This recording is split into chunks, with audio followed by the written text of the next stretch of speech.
Hi, Statesman Nation. You are inside the Playbook. We are here in the Oskaloosa News studio and part of Penn Central Mall. Once again, thanks to Ken and Ginger also for allowing us to use their studio, and we're extremely excited. It's homecoming week, guys, so we're going to get into it. Favorite week of the year. Favorite week of the year, yeah. Favorite weekend, yeah. Yeah, for sure.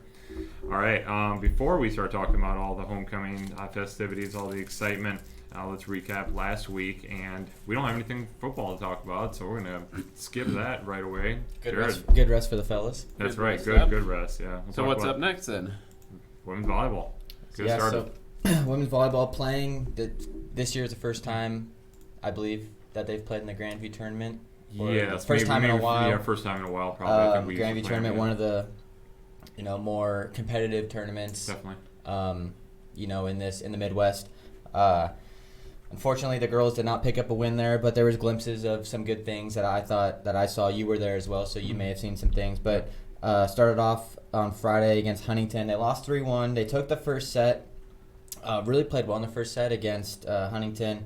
Unfortunately, couldn't close it out, or lost the second set, but then came back in sets 3 and 4, kept it close. Right. I mean, they had opportunities to win both those sets that I thought, but unfortunately they were unable to finish, and they took a 3-1 loss. Saw some good things from Corinne Lepper and Libby Zorn. Corinne had 10 kills while hitting out of 381. She's been really hitting the ball well as of late. Libby Zorn, 15 kills. I mean, having her back into the mix these last few games after missing for an injury has been integral for their offense. And then against John Brown, really kept it close all 3 sets, but once again unable to finish. Something that we saw them start to do in their games leading up to this, but kind of reverted back to where they were as far as not finishing. They actually had a 22-21 lead in the third set, but the John Brown defense really stepped up, and they ended up closing it out. With the last 4 points. And then against number 4 Viterbo, one of the best in the nation, hence the number 4 ranking. We lost in straight sets, but we got to see some things out of some players that got an opportunity to get in there, and we'll get more to that in a minute. But Hannah Williams got some good experience, as well as Becca Eves and Ashley Porter. They all had an impact and got to get some experience there, and then they returned to Hart play against Graceland on Tuesday, and they took it to them. They took it to them offensively, took it to them defensively. I was really impressed with their defense. They did not let many balls hit the ground. In fact, 9 different players tallied a dig, which is pretty incredible and a testament. Yeah, and I was going to say, doing the broadcast of that, watching the live stats, I believe the third set, Graceland hit negative. Mm-hmm. In terms of attack percentage. Only had 9 points, so definitely defense. wasn't a good one for them. Yeah, and I was going to get into that. Third set was arguably their best set they played all season. Graceland, not the best of teams that they're going to play, but still a team that you had to take care of, and a team that they really took it to. They ended up winning the match 3-1. In that third set, Justin mentioned, we hit 400 while holding them to the negative. So not only did we play well defensively, we played well offensively, and that really showed us something. And going into this match, Graceland was the top blocking team in the Hart, which is impressive. And then they also have a couple girls that can really hit the ball. So I think our team really stepped up all the way around. Lepper finished with 11 kills, Hekez finished with 9, and Zorn finished with 9, so a really balanced offensive attack. It was just something that Coach Cleaver had talked to me about after, that she really enjoyed watching, was just, the balanced offensive attack, everybody getting in the mix defensively.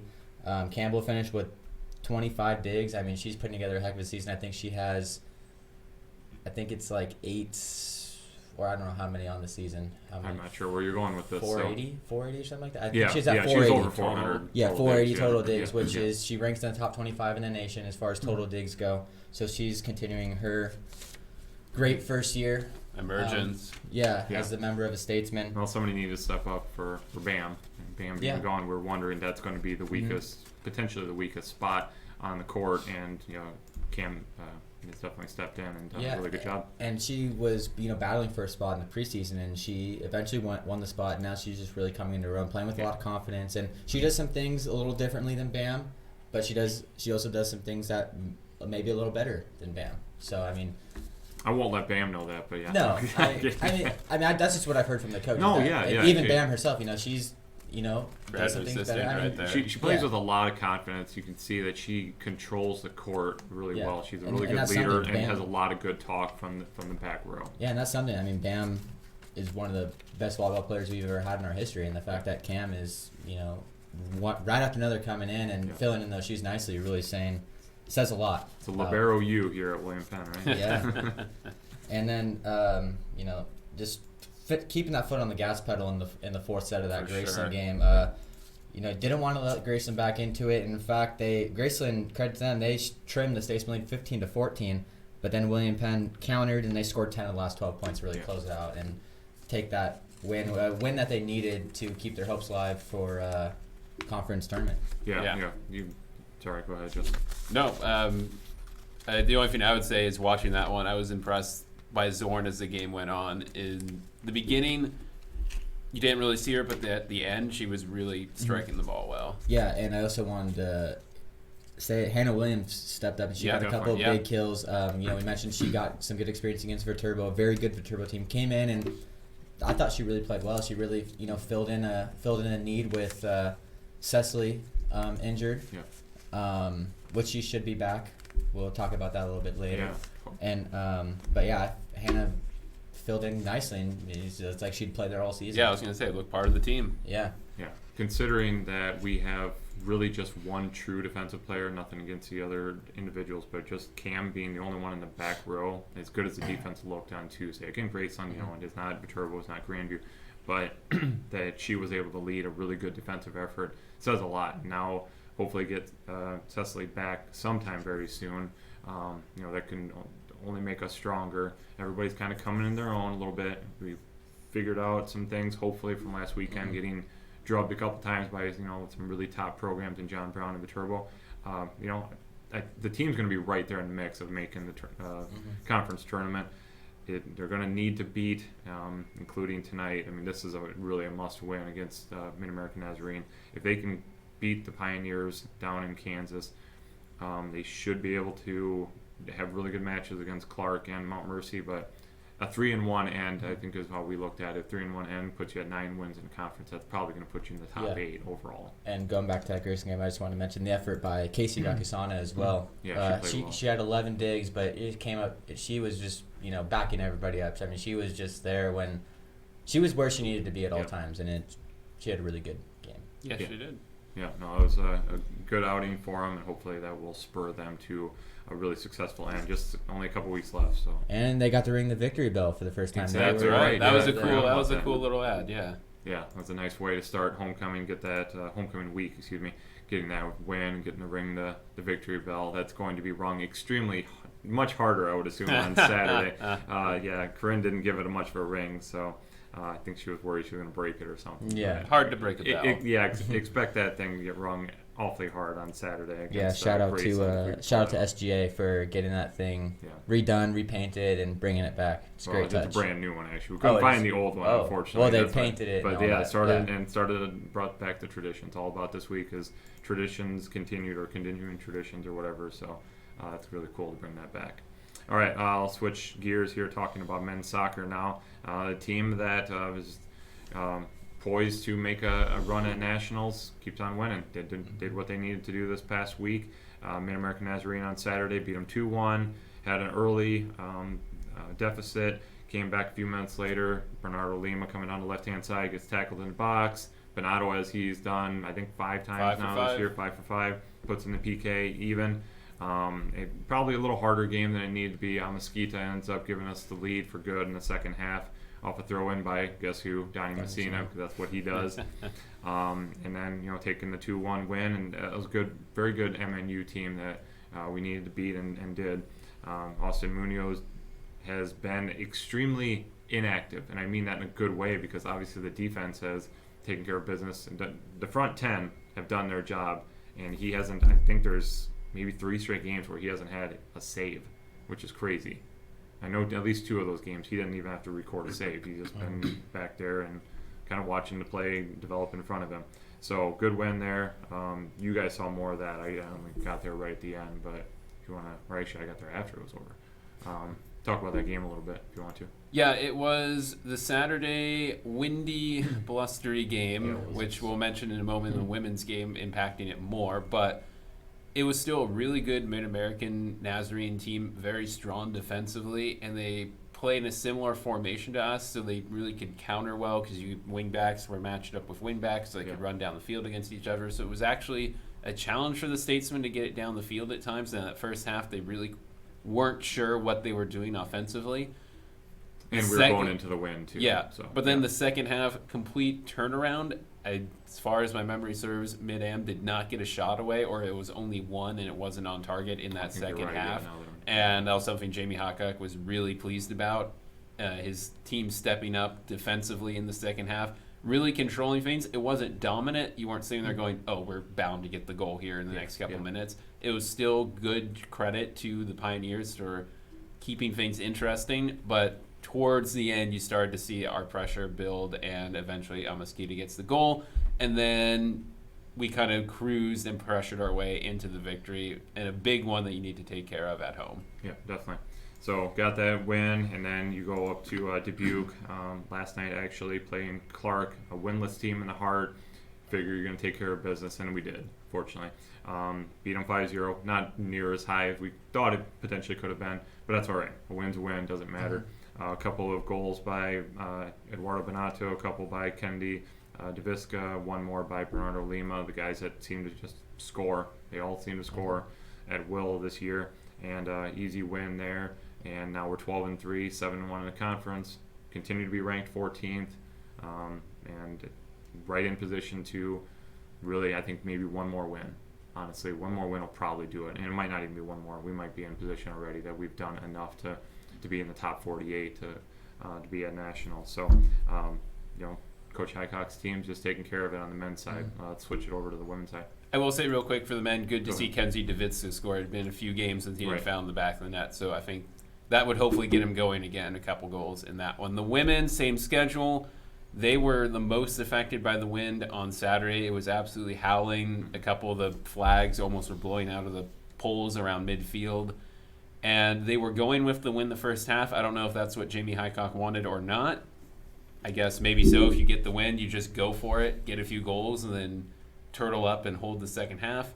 They played pretty well, and this Mid-Am team that they played was also pretty good. I think they were receiving votes. They're receiving votes, yeah. Yep. And so it was really even between the two. And Mid-Am got the first goal, and they were going into the win. You're like, uh-oh, this isn't good. But Statesman come back. Zoe Ganley gets her second goal of the year. Beautiful shot. So it's 1-1. They give up another goal, though. It's 2-1. And then going against the wind, they could do, unfortunately, absolutely nothing. Couldn't shoot a ball down the field because the wind would just literally stop it and start blowing it backwards. Yeah. They found it challenging to pass through the midfield, and so they end up taking a 5-1 loss. But there were positives, especially in that first half. It looked like the team was up to the task, and that would be, I think, the biggest gain is how this team is progressing through the year, especially since we've mentioned a few times there's a majority of sophomore and freshmen and a few juniors starting compared to the number of seniors starting, which bodes well for the next couple of years. Then they also go up to play Clark last night, which was a game I think you had to win. Yeah. They're 1-7 in the heart, and Clark was sitting at 2 wins. There's a couple teams on 3. You beat Clark. Now you're saying, okay, then you can beat Graceland. Okay, if you beat these, all right, we can maybe climb into the postseason contention. It was not bad. It was a good defensive effort. Vanessa Hamilton made 10 saves, which is great for her. She had kind of been up and down the first couple starts. This is, I believe, her third start in a row. Maybe so. Second start in a row. Second start or third. Third game. Second start in a row. Either way, good performance by her, but the offense again just couldn't quite click. They struggled defending corner kicks as well, which Jamie Highcock mentioned to us in his post-game conversation. Yeah. And it turns into a loss in that there's still a glimmer of light at the tunnel to maybe try and get in, but a lot of things would have to go right for this team. So if they could get some offense going this weekend, perhaps some turnaround and some good momentum for the final 2 games of the year. Yeah, definitely. There's definitely a chance. They're not mathematically out of it yet, but everything pretty much has to go their way, including win over Graceland. So it's Graceland all day, all the time on Saturday with 11 o'clock start for the women, 1:30 for the men, and then football at 2:30. So again, we'll talk about that in a little bit. Cross country wise, going down to Fayette, Missouri, competing in the Central Methodist Invite, which is going to be the host site next month for the conference meet. And the men finished 10th out of 10. Wasn't a great outing for them. I know Coach Goswich not real happy with the performance. Guys are both teams are a little beat up and just struggling a little bit right now. But Vernon Trozy doing Vernon Trozy's thing as a freshman, getting after it. He placed 18th overall. Michaela Kamek leading the women 41st. They unfortunately are really banged up. Not even enough individuals to go out and post a team score. So, but they got an opportunity to see quite a few hard teams. So they can see kind of where they match up a little bit when it comes conference time next month, and hopefully get themselves in the middle of the pack when it comes to that. Just under a month from now. Women's golf. Women's golf was up at TPC Deer Run across the Mississippi River in Silvis, and again on Saturday, so the weather was playing havoc, and some of the scores were higher. Props though to the eventual individual champion Brittany Evans, who shot 79 on Saturday, which was the lowest score of anyone for both days, and certainly by far the lowest score on day one. Otherwise, scores for the Statesmen were above average for the most part, and they had just about 10-shot lead going into the second day. Sunday was much better. It was still cool and there was still some wind, but it was not anything that would really affect a golfer too terribly. And the Statesmen really played well. Alexis Guimarães got the low round of Sunday with an 83. Everyone else was kind of in and around that territory, and they ended up beating Mount Mercy by 17 to take the team victory, and Brittany Evans held on for the individual victory. Jacqueline Wojciechowski. Yes. We're gonna go with Wojciechowski. Yes. Pretty sure that's how it is. I was Pretty sure. hesitating on that. She plays. Jackie W. Yeah, Jackie Yeah. got in there. Finished 6th, which was a top finish for her. And overall, a really good win for the Statesmen despite some challenges. And I know Coach Ryans was not necessarily thrilled with some of the scores, as they weren't perhaps the level that she was expecting, and she was definitely a little nervous sitting in the clubhouse on Sunday watching the scores come in, but it bodes well for the team going forward as they finish out the year. Yeah, I know they were talking that it was an extremely tough course and extremely tough conditions, and you expect that the scores will be elevated. Probably not to that extent, obviously, but everybody's was. I mean, you had a team score. 7. Yeah, somebody posted a 500, Yeah. which is that's tough to Yeah. do, but also that course will bring unfortunately the worst out of you, and the reason pros play there, man, it's tough. Yeah, I think that had something to do with it. Is a couple. I was talking to. I'm not sure if it was one of the coaches or someone, but that mentality of, oh, we're on a pro course where the PGA is playing. Jordan Spieth won here, and it's kind of narrow. There's a lot of trees that are just inviting you to get your ball lost in the woods, and I think that played into some of the unforced errors, if you will call it that. Yeah. And Brittany Evans taking the individual crown. She was also our statesman to watch. So Man, good call by us. Yeah, you didn't jinx her. That was a good job. That could have gone bad, but I had to blame you. No, it's a good win. Good way to go into the final meet of the year. So on the other side of golf, the men's golf team competing at the Baker match play. So they had a really interesting, and we'll have a couple of individuals on later in the show that can talk about this. But they played in the match play Monday and Tuesday. Came in as the number 4 seed, 8 teams total, so they were guaranteed they were going to get 3 matches. And how they looked at it, came out, beat Rockhurst JV, smoked them 4.5 to a half. Then unfortunately lost to the number 1 seed Central Baptist 4-1 in the semis to drop into the 3rd place match, and then also lost 4-1 to host Baker in the 3rd place match. Spencer Tucker goes 2-1, and then Oliver Stanway also 2-1. So had some good stuff. Just a kind of a fun way to cap off the year. Again, actually we have both those individuals coming in later, so they can talk more about the experience they got out of it, and how that's going to prepare them, help them for upcoming tournaments and everything. But just be fun just to play something different, go head to head, kind of Ryder Cup it up, and see what how you can perform. So I think that's everything from last week. Last, I guess, non-competition wise, men's basketball starting last night, had a scrimmage against Southeastern Community College. Looked like they had some good stuff, knocking off a lot of rust, a lot of new individuals coming into the fold. So we'll see, where this team is. We'll be tracking them, but there's a lot of athleticism. Yeah, a lot of athleticism, a lot of shooting, a lot of being able to space the floor, normal. Not normal, but standard William Penn basketball. Yeah. A lot of expectations with this team. Again, you hate to put so many expectations on a team that has so many new guys, but they showed a lot of cool stuff last night, and they're going to be fun to watch this year. Then I think it was on Sunday, excuse me, women's basketball played in the Kirkwood Jamboree. I think they faced Kirkwood, maybe not Kirkwood. I think it was Marshalltown, like some other DMAC, and I think Ellsworth community colleges, and came away with 3 wins. That doesn't matter excuse me, about the wins, but I know Coach Williamson was excited about what he saw. Saw a lot of good stuff out of some freshmen that he wasn't sure, what they were going to be, and he's really high on some of those new individuals. He's really excited about, what some of like Kata Latello and Brenda Pennington, some of the returners, how they looked and what they're going to bring to the team this year. So it's a good start for winter sports on that end, and.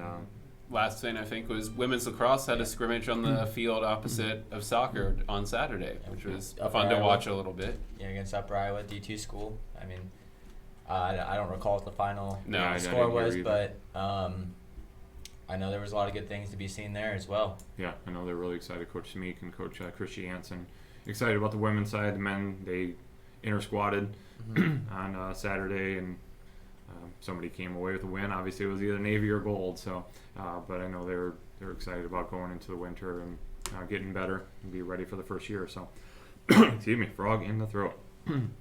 All right, well, we're good for recaps. We'll come back to previews in a minute and later on in the show. When we come back, we will have a couple of men's golfers in the studio, Oliver Stanway and Spencer Tucker. You are inside the Playbook.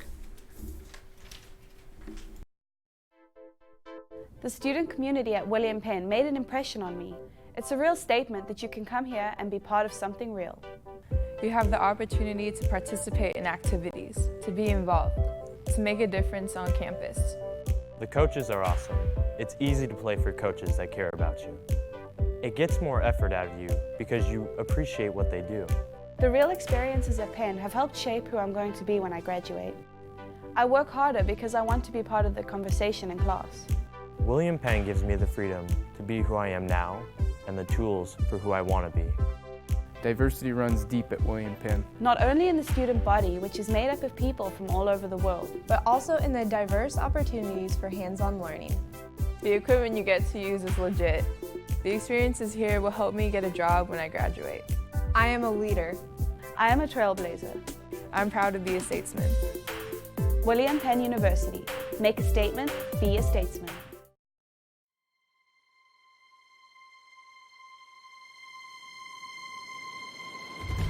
Oskaloosa. It's our community, and we're thankful to be a part of it. Telling its stories, sharing its smiles. We're building community, keeping you informed, giving you a voice,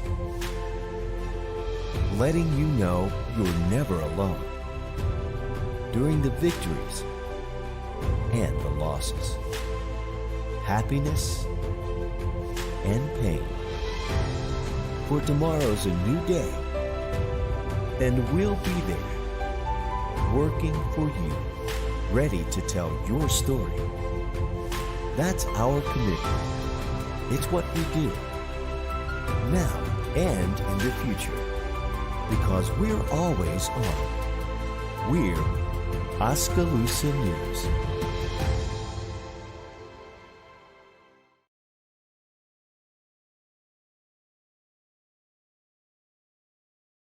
Oliver Stanway out of England. Leicestershire. I was like, I'm going to get it wrong. I couldn't remember. That's what I was thinking. Oliver Stanway out of England, senior, and also sophomore men's golfer Spencer Tucker right here in Oskaloosa. So I know I can get that one right. Thanks, guys, for joining me for a few minutes. All right, let's talk about the fall a little bit. Interesting fall, to say the least. I know you guys are not at full strength, but hey, you competed really well. I think you guys should be proud of some, definitely a lot of those tournaments out there. Let's rewind just a couple of days and talk about that match play event. Oliver, you've done it before. Both of you have done it. You probably have a little more experience. Let's talk about switching up the whole format a little bit. It was definitely different, but coming into the year, obviously we were a bit weaker with eligibility and stuff like that, and we struggled all through the year. A lot of pressure was on our top 3 guys because our 4 and 5 were a little bit weaker this year, so we didn't really have any time to be playing back. We had to play well all the time. There was a lot of pressure, so going into that event, whereas a match play where it's not stroke play, you've not got a card, you're not always thinking about your score, and you're playing against someone else, it brings the best out in you. Because you can play a bad hole and then pick your ball up and completely forget about it. Just focus on the next thing. So I think for the guys like me, Spencer and Oscar, who we've had a struggle up and down, I think to end the year on a match play where we can get some confidence coming back for next semester, then that's really good. I think Coach had a really good idea going into that. Especially for Spencer, because Spencer struggled through the year and then played really, really well, beat some really good guys this last week. So, I mean, what do you think? Go ahead. Yeah. I think it was a good event for our team to go to, just go and finish the year off with a fun event. It's not really much pressure going into it, I'd say. Like, we brought David Decker to play, and he likes coming and traveling with us. He's just a fun guy to have around. And I had a lot of fun playing. We got to run into a top 20 team, so that was nice. And just playing against guys that are good is a good change of things. Like, at the Spirit Hollow tournament a couple weeks ago, we kind of played with some off teams, and it's kind of hard to keep your game together when you're playing with guys that can't keep their game together. But yeah, it was a good event. Yeah. Talk about the mentality that's different. I mean, you kind of mentioned this a little bit, Ali, about, you can have one bad hole and then bounce right back and say, it's over, it doesn't matter. Yeah. But at a certain point, if you have a couple too many bad holes, now you're way behind, and now you're really pressing. Hey, shoot, I'm down 4 with 5 holes left. I have to win it out. And does that totally change your mentality of now I have to really risk something? Yeah, sometimes when my first match, it was really tight the whole way through. So I had to concentrate the whole way through. Keep concentrating. But then my second match, he was a really good player, and he started really well. I didn't start too hot, and all of a sudden I was down 4. Yeah. And I was running out of holes, and I was like, wow, okay. And it's kind of, I don't know. Some senses you can be that really mentally tough guy and say, I'm not letting this guy beat me, and fight back. And sometimes it can tip you over the edge and just be like, I've lost. I feel like it can snowball either way. If you're in the lead, it can just keep pushing you, and then depending on what side you're on. He was just playing really, really well. Right. So even if I had a putt to win, or he had the putt to half, he would be making those putts, and then you see it go, you're like, yeah. And then it defeats you inside, for sure. But I had it on the third day. I fought all the way, had a bad hole, and he would win the hole, and then I have another bad hole, and he would win the hole. Then I'd come back because I'd already forgotten about all that stuff. So that in that match, it was the opposite. Yeah. Spencer.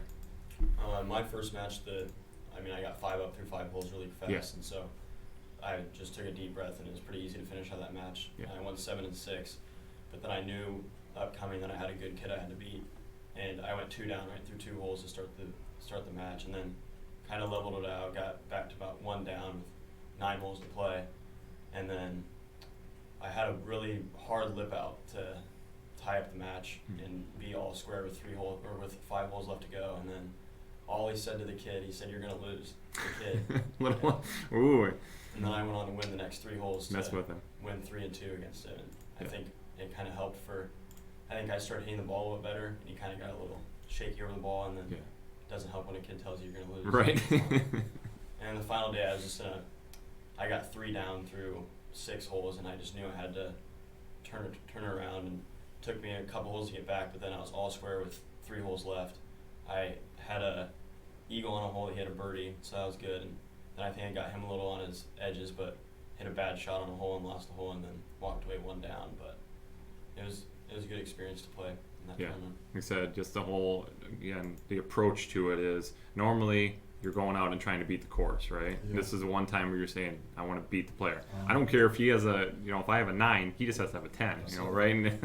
obviously, you hope that doesn't happen, but yeah, a little bit different. So yeah, again, cool way to end out the fall season. Wrap it up a little bit and talk about the fall. Again, it was one that, I know you guys didn't perform the way you wanted to, but individually wise, I mean, that's what you have to worry about or really look at it for this fall. Okay, we're going to get stronger, but how can I'm assuming that's what Coach would have said this year. Like, you guys just concentrate on yourselves. When we get stronger, then you're going to already be stronger. These guys will add to us and complement you, and then we'll be so much better come March. That's the whole mentality we've got. I wouldn't say we had a bad year. No, not at all. Bad year, but it was a hard year. Yeah. Hardest I've been here 3 semesters now. Hardest by far. I mean, from the start, we knew we were behind almost. We were taking this year. It was going to be a struggle. We were probably going to get down ourselves, get a bit angry, get frustrated, which we did. I mean, we both did plenty of times. But now it's done. It is now looking for the next semester. We've got Jace, who's a transfer coming in. He's a really good player, and obviously Juan, who came last year. But he's coming back from some problems in the classroom. And then we've got about 3 or 4 new guys as well, who are all on that border of 5, 6, 7, 8 back. So the thing we've always struggled with is strength and depth. We've never had 10 players that are really good. So next semester we'll have the chance. So say if I'm playing really bad, I can say, Coach, I'm not feeling it. Put whoever in, and that can give me a break to work on things, and then give someone else an opportunity. So I think having strength and depth is a huge thing in golf. And when we see the good teams, they've got that. They've got 5 more players at home. They could all bring. Yeah.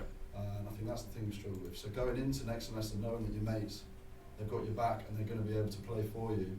That's the thing we struggle with, and I think that is going to make the difference for sure. Yeah. Spencer, talk about the as William Penn is diverse, and you guys' team is totally diverse. You have you and Austin are local guys. You got a bunch of these Eddyville guys coming up this year, and then you obviously have the international feel. I mean, you guys are truly the melting pot of for a team. How much have you guys been able to feed off each other with other experiences and et cetera, and just how's that been going on? I know golf's not you don't have to worry about team chemistry as much, but you still do. You need to trust that your teammate's going to work hard, that he'll take care of his business, so you don't have to worry about yours. But how's the team chemistry been coming along? I mean, I love having the international guys on the team. It's really cool to hear what they've been through and how different it is in their countries. Like Bruno came here from Spain this year, from a little island over in Spain, and he actually came out and played pretty well in his first tournament, which I was surprised because, I mean, I was really nervous for my first tournament as a freshman and coming to a completely different country. But I think we kind of have our cliques on the team, if that makes sense. Like, a lot of the Iowa boys kind of stick together. Like, I've known Jace Mueller and then our GA Zach Swing for 5-6 years, and so I kind of hang out with them, and then Austin too. And then you kind of have Juan, Oscar, and Bruno. They all live together in a house, so then they're kind of together, and then you got the dorm guys that hang out. But I mean, I think all of us really like each other, like especially as top guys. We have a lot of fun on tournaments. And then my dad's also very good about being a fun coach, but at the same time, like getting down to business when we actually need to. Yeah, coaching with your dad back in the day, I always remember. If anything, Steve's going to be fun for sure. So, all right, you alluded to it, so we're going to talk about your dad a little bit since he's not here, so we get to make fun of him all we want, and he can't do anything about it. So, all right, let's talk favorite dad moment first, and then talk about favorite coach moment. So, anything, it doesn't have to be the favorite, but something like, hey, this epitomizes who my dad is. I mean, growing up, my dad taught me and my brothers all how to play golf. So that's pretty cool. He's got all of us into the game, got all of us pretty good at the game. I mean, he didn't start playing golf till he was a little older, like 19, 20 years old. So to come from that and then teach all of your kids how to be like solid golfers is cool. And then my favorite coaching moment probably this year so far is just at his last tournament. You know, he has to go around and watch kind of everybody play. But he stopped by to watch me play the 17th at the Baker course, and it was a 307-yard par 4, and I was down in my match, so I just hit a 2-iron off the tee, had about a 60-yard wedge shot, and I hit a little flop shot over the bunkers and made it. And him and Swink were standing there, so that was pretty cool because they got a clap and kind of got the match going a little bit better. So that was a good experience this season. I couldn't really say a favourite moment. I mean, it's just the way he is. Yeah. He is amazing, really. When I'm on the golf course, I'm quite an up and down, frustrated, happy, frustrated, happy. And when I see Coach, it's like, what's up? Like, it just talks to me about anything, not even the golf. And it's the way he is, and his demeanour is also calm and no stress. And just for me, anyway, that's really good. So my favourite moment is when I see him on the golf course. He's like, what's up? You want some water? Or if I hit a bad shot, he'll just laugh at me, stuff like that. But yeah, that's my favourite thing about Coach. I feel like he's sitting in his back pocket just a whole ton of jokes that he's gonna say or something. Amazing. You know, He's whatever. just So like one of the team, isn't he? Like, when we all talk to him like one of the teammates, he talks to us. We're all on the same level together, which I think is really important. Yeah. He's not up top and demanding these things. He works with us. What's best for each player.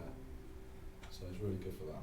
Yeah, definitely. And I think in golf, it's different for every sport. It's mental, and you can't give that shouting pep talk. You have to be calm. You can't like, put things in people's heads and stuff like that. Yeah, golf's not one where you can go out and just be angry. going 100 miles an hour when you start, and then you got 10 shots out of bounds for sure. All right, expectations for the spring. Now that, well, putting the cart in front of the horse here, assuming everything's going to go fine, and we want to back this up. We don't want to say that the guys that are in academic issues, it's not because they were dumb. They were a little bit dumb because they didn't figure out their hours, but they had good GPAs. So I want to clarify that right there. Men's golf, very strong GPA. You guys have done a great job the last few years. It was just transferring credits. Yeah, just some of that weird stuff that just happened. So assuming everything comes together and you've got the guys in the spots where you need to be, what are the expectations for the spring? What are you guys hoping to accomplish? Win conference. That's the main goal, is to win conference and go to nationals, because that is the only way we can go. Yeah. Which I believe is very, very achievable. Probably more achievable than last semester. But yeah, that is the main goal, and then it's just small goals from there. First tournament, second tournament, just setting goals as we go. But that is being said, if we get our top five, our ideal top five, winning conference is a must. Yeah. That is. Yeah, I know when Coach mentioned that, he said we're just going to put ourselves, unfortunately, too far behind the card here to start with. Behind April, I don't know why I said card. Behind April too early here, and we're just going to have to win it. And it's not going to be easy. I mean, Mount Mercy's solid. Grandview's obviously considerably improved what they had been last year. Missouri Valley is probably the top of it.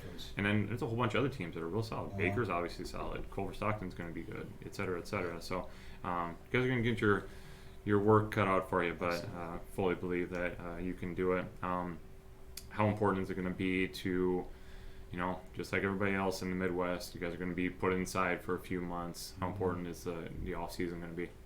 It's just about actually getting into the gym and practicing. Yeah.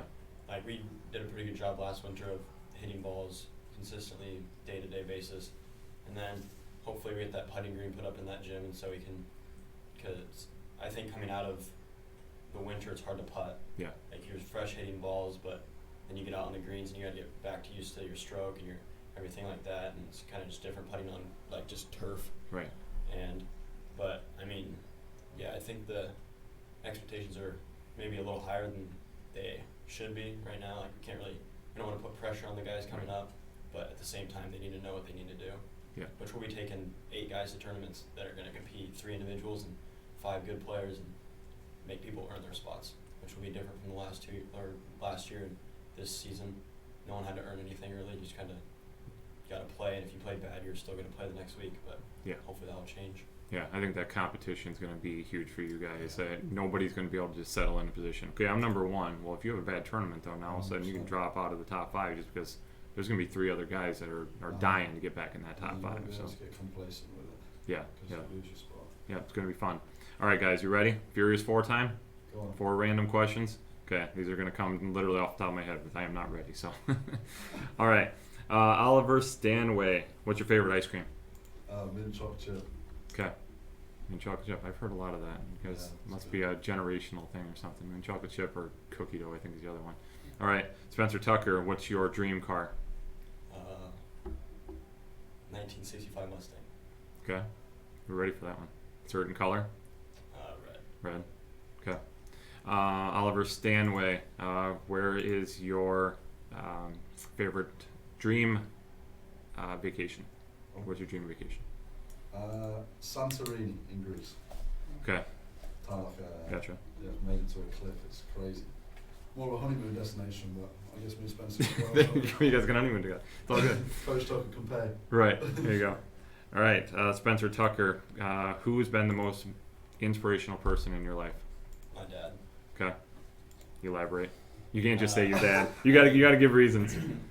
He's a pretty successful man. He's got 8 kids, and he survived you 8. That's the thing. Like you don't even know people. No, the Tucker kids kept.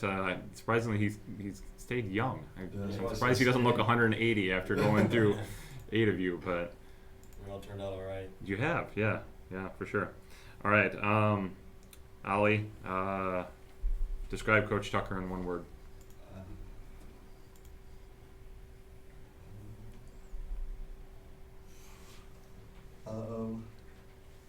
Relaxed. Relaxed. Yeah. Okay. All right. Easy going. That's what. Is that 2 words? That's like It's hyphenated, so it counts. Yeah, hyphenated. We'll go with it. Okay.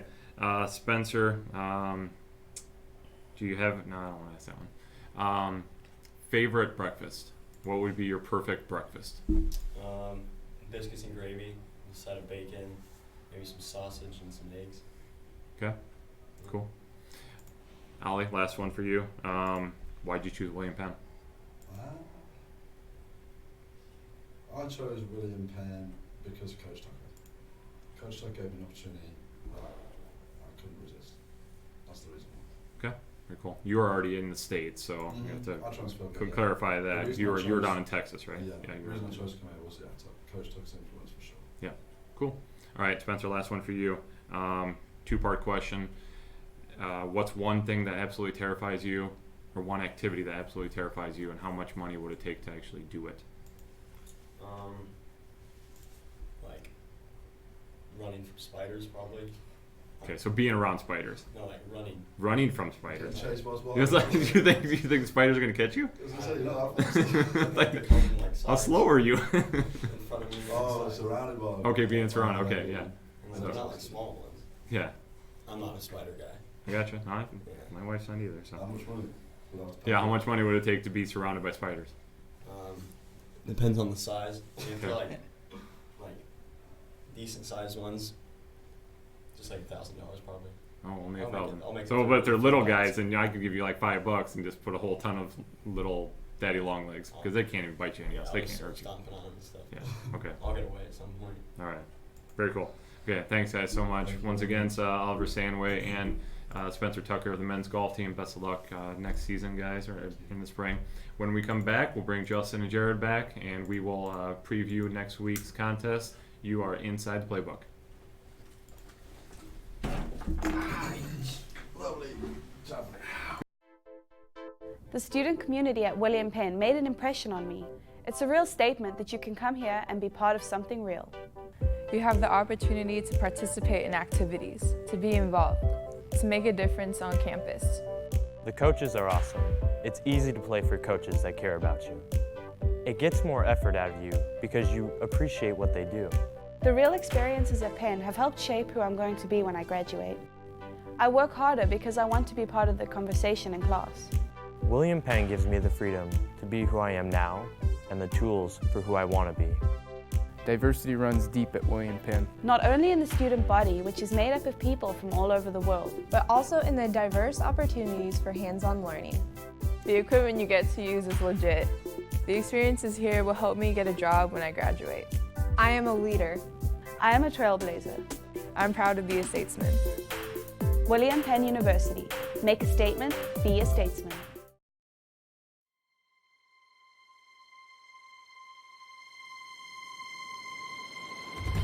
Oskaloosa.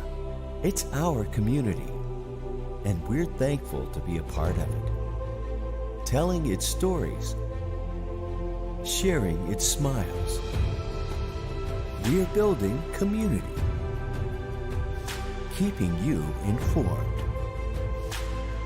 giving you a voice, letting you know you're never alone during the victories and the losses, happiness and pain. For tomorrow's a new day, and we'll be there working for you, ready to tell your story.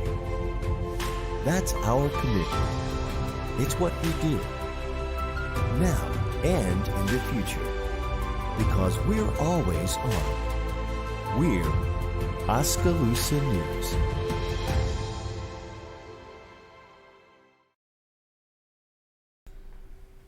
Welcome back, Statesman Nation, as we preview this fun homecoming weekend here. All right, guys. Graceland, again, all day Saturday, starting with women at 11, men at 1:30, and football at 2:30. So let's go chronologically in that respect. Talk about the women's game, and we'll, for that matter, let's just go through all through Saturday, and then we'll come back around and talk about the individual sports again. Yeah. Actually, for soccer, this will be the only ones who are good. So Yeah. go ahead. Soccer will be playing against Graceland, as we said, and this was probably do or die for the women's Yep. team. If they can win, Graceland is just a couple spots, I should say, in the Hart standings above the Statesman team. If they could get that win and maybe a couple results go their way, then you might have another chance finishing out against Evangel for senior night and away to Missouri Valley. But those last two teams, though, are pretty hard. Evangel, Yeah. one of the top teams in the conference. Missouri Valley, kind of about 500. So it's make or break it. They got to get out and get a win, and maybe with the boost from homecoming and playing hard will get them a win and give them at least another match day to get it. I think, Evangel's Wednesday? Evangel's actually next Saturday. Okay. This is the only one we have Okay. of Well, soccer there this you go. week. So yeah, then you get a lot of time off to sit there and look at Evangel and see what is this team. They're having a really good year, but they just got beat up pretty bad against Central Methodist last night, which they've been doing that No to everybody. surprises So there. yeah, not a surprise at all. So on the men's side, then like I said, 1:30 start. Same Graceland team, and this is a team that's not bad. They're kind of in the middle, probably a little bit lower than what Mount Mercy and Mid-American Nazarene were the last couple games, and ahead of Clark definitely, but not a team that is extremely talented or but it could be a trap game, and you don't want to overlook it by any stretch, especially when you got a week off after that. Take care of business, enjoy the fact that you've got a huge crowd behind you for homecoming. Hopefully there's a lot of alum back for that, and they can boost them, and just get the win, enjoy your week off, and hopefully maybe you gain a couple spots and you go up against Evangel, a team that's not very good. I think they're also winless, or they have one win now. I think that they are winless.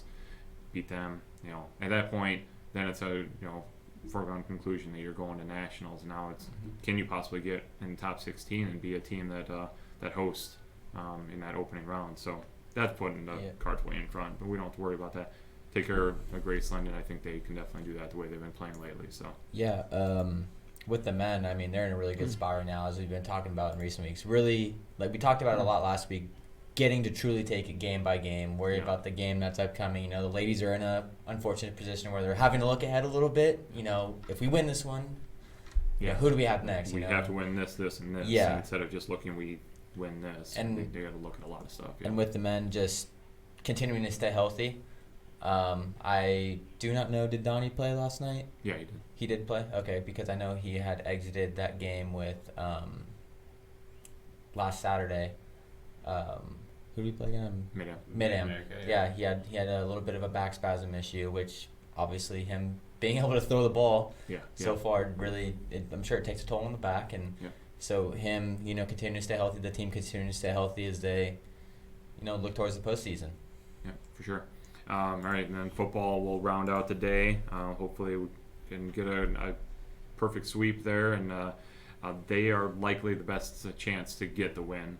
So soccer takes care of business. We go into, and I don't want to take anything away from Graceland, but statistically not a team that should give us a lot of fits. If we play like we did 2 weeks ago, and that we have the last few weeks, and to be honest, for most of the year, minus a couple quarters, we could be a team that's 5-1 if we could finish off a couple of games, and we definitely did the last couple of games against definitely Missouri Valley last time out.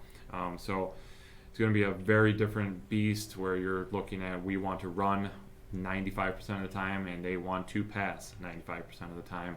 We just need to, I guess, pretty much be disciplined and let the Hounds run loose up on the line Rashawn Coleman had 3.5 sacks last game.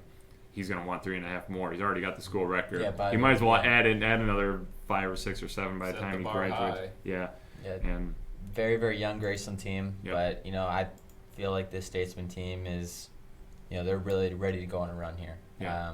We've seen their play improve drastically over the last few weeks and able to really finish. They've sorted some things out. Now they understand what it feels like to win, how to finish off those quarters and finish off those games. And I look forward to a very, very good homecoming for the Statesmen. Yeah, definitely. And again, that starts North Division play, so you get a win right there.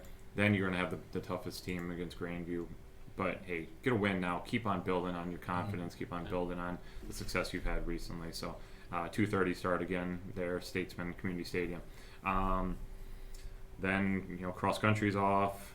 I think you just have women's golf. Women's golf is going off. They play down in the Ozarks in Missouri, and it's Osage National. Osage, yeah, okay. So they didn't want to pronounce that wrong. Osage National Golf Course, which is actually 3 9-hole courses, which is a little different compared to some other things. They have some holes designed by Arnold Palmer, which is one of their big claims to fame, but it's not one set 18-hole course. They're broken into 3 little 9-hole things. There's a course back home that I've seen that is like that. Just gives it a little different feel. It runs by the river. There's a good number of water hazards.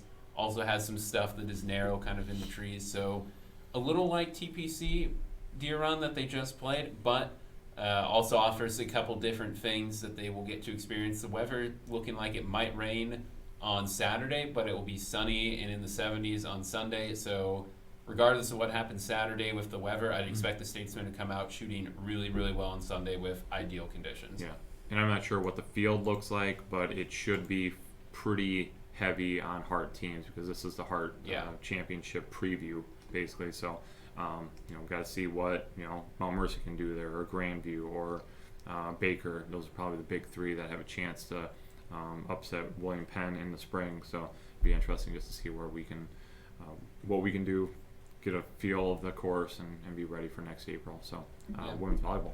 Yeah, women's volleyball, a couple of big matches coming down the pipe for the ladies. Against some two quality opponents, and 2 matches that they need to keep their hopes alive as we move towards the conference tournament. First, we have Mid-America tonight. Mid-America is 17-9, 8-4 in the Heart. I believe they're second in the South Division. Should be, yeah. This is the first time these 2 teams are meeting this year. I was talking to Coach Cleaver yesterday. She really thinks we match up well with them. Them and then Clark on next Tuesday, I believe it is. It's a home game. It's a home game in Oskaloosa. Clark, very, very good, 20-7, 7-5 in the Heart. We played them back on October 1st, lost 3-0, but once again, another one of those matches where Coach Cleaver really likes the way we match up. And we weren't completely healthy in that game with Clark, having, Libby Zorn and, Cecily and some of those players back against them. Looking forward. And we have on our home court, we feel like we've played significantly better on our home court than on the road. So we'll see if that has any sort of impact. And two matches that I think the coaches believe are very winnable, and I think that are very winnable. And matches, when we play with our backs up against the wall, I feel like we've played better. And let's see how it goes. Yeah, and if the defense showed like it did this past week against Graceland, they're going to be in it. Mm-hmm. We have enough hitters. We can spot the ball, etc. But if we can keep the ball going on our end and put it down there, we have a chance. Once again, Graceland, take away their record and everything. That win over Graceland was a very good win. Like we said, they were the top blocking team in the Heart.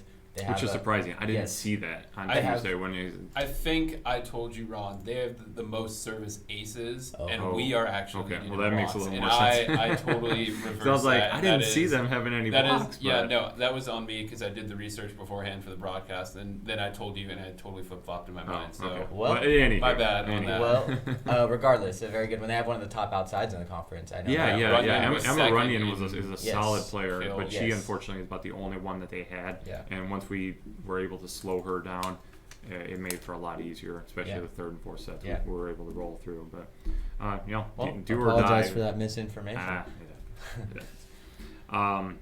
Is that it? I think that's bowling is in And- action in and Indianapolis bowling this is, yes, weekend. yes. The Talk about bowling. Columbia 300 Western Championship. So we'll see how they do on their second go for a tournament. Yeah, I think they probably learned a lot from that first tournament. You know, they're figuring out who fits where, who can step up in certain places. It's a long, long season for Yeah. bowling, so they don't have to figure anything out in October. But it's nice to, get another one under the belt and just see who they are, who's gonna be in a position to step up from. I think they're also bringing a JV team on the men's side as well, so that'll be good to see if maybe one of those individuals can also be pushing for a varsity spot as well. So, and wish them the best of luck. They'll do well. Guarantee they'll be in the top half. I'll put it down right now. They'll be in the top half. They'll be possibly a top 10 fight for a title. So. And speaking of bowling, we just had a podcast with head bowling coach Brandon Brooks. That's available on iTunes. Will be up on YouTube by the end of the day, hopefully today. So make sure you go check that out. Really good stuff with Coach Brandon Brooks, and gives you a little more insight on him and the bowling teams. Yeah, Coffee with the Statesman, right? And Coffee with the Statesman. Coffee with the Statesman. So yeah, definitely check it out. You guys are doing an awesome job on those. All right. Once again, I think we're good. We're gonna do this again in a week. All right. Thanks so much, Statesman Nation, for joining us on our weekly show Inside the Playbook. We always have fun with it. I want to do another big special thanks to Ken and Ginger Alsop here from Oski News, allowing us to use their studio. We're here in awesome Penn Central Mall, looking right across the way. We'll be hopefully very soon be able to throw some axes over there. Maybe we'll host one over there pretty soon. So next week they're going to be opening. They're going to make sure I get the right name.